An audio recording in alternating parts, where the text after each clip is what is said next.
నమ్ముతాడు. నా భార్య కంటూ గొప్పవారు ఎవరు లేరు.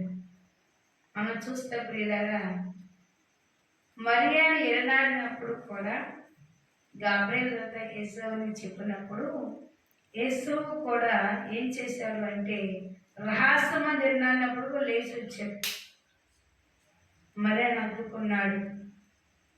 యేసు ప్రభుని ఈ భూమి మీదకి రావడానికి వారు గాబ్రియెల్తో చెప్పినట్లు నడిచారు.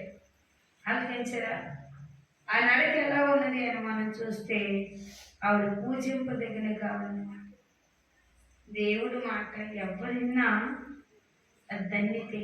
అందుకని దేవుడు మాట వినాలి. వారందరూ నీవు మించిందాను అందు.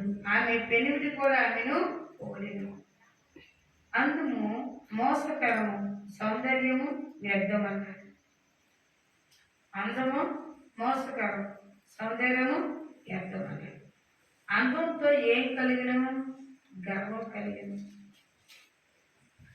సమృద్ధితో ఏం కలిగినము? దాన్ని బట్టి తన మర్చిపోతారట.